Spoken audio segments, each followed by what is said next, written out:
प्रिय छात्रों, आज मैं आप लोगों के लिए गणित में जो संशोधित पाठ्यक्रम है उसकी जो अनुशंसा प्रकट की गई है उसके बारे में बात करूँगा। सबसे पहले बीजगणित में बहुपद, बहुपद के शून्यांक, बहुपद के गुणांक, बहुपद के शून्यांकों के बीच संबंध, वास्तविक गुणांक वाले बहुपदों के लिए विभाजन एल्गोरिथम का कथन तथा उस पर सामान्य प्रश्न।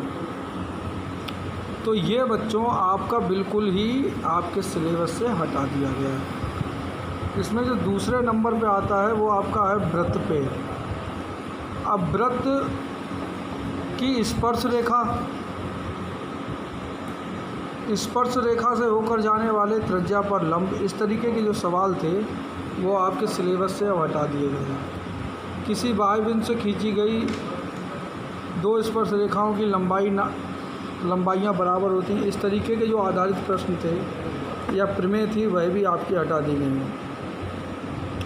इसी के साथ आते हैं समांतर श्रेणी। समांतर श्रेणी के nवें पद की व्युत्पत्ति तथा समांतर श्रेणी के प्रथम n पदों का योग, सामान्य जीवन पर इसके जो अनुप्रयोग संबंधी प्रश्न थे वह भी आपके हटा दिए गए। खाली आपको फार्मूला थोड़ा सा देख लेना है, उसके अतिरिक्त कुछ नहीं करना है। उसके बाद ट्रिग्नोमेट्री में इसके जो अनुप्रयोग थे वह हटाए गए हैं, मतलब आखिरी वाला चैप्टर हटाया गया और पूरा का पूरा वैसे ही है। उसके बाद प्रायिकता, तो प्रायिकता का जो सैद्धांतिक पक्ष था उससे उस पर एकल घटना पर आधारित जो प्रश्न थे वह आपके हटा दिए गए, मतलब एक एक्सरसाइज बची है, दूसरी हटा दी गई है। बच्चों अब जो बचा है उसके बारे में थोड़ा सा बात कर लें।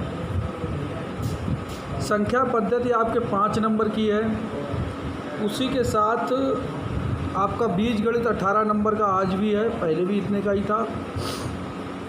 निर्देशांक ज्यामिति 5 नंबर की, ज्यामिति 12 नंबर की, त्रिकोणमिति 10 नंबर की, मेंसुरेशन 10 नंबर का, सांख्यिकी तथा प्रायिकता जो है वह भी 10 नंबर की। तो बच्चों इसे ज़रा ध्यान से देखेंगे। मैंने आपको ये वास्तविक संख्याएं जो पहला चैप्टर है वह तो आपको कंप्लीट करा दिया है, ये वाला पोर्शन।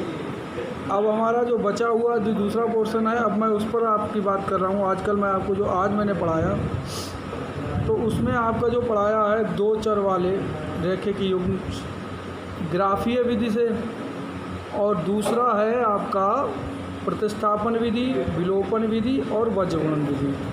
तो जो सवाल ग्राफीय विधि के हैं वह तो आपको लाइव क्लास होगी तभी आपको मिलेंगे।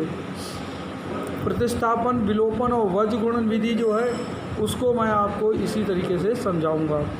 आज मैंने आपको प्रतिस्थापन विधि का पहला सवाल बताया था जिसे आप लोगों ने खूब अच्छे से देख लिया होगा।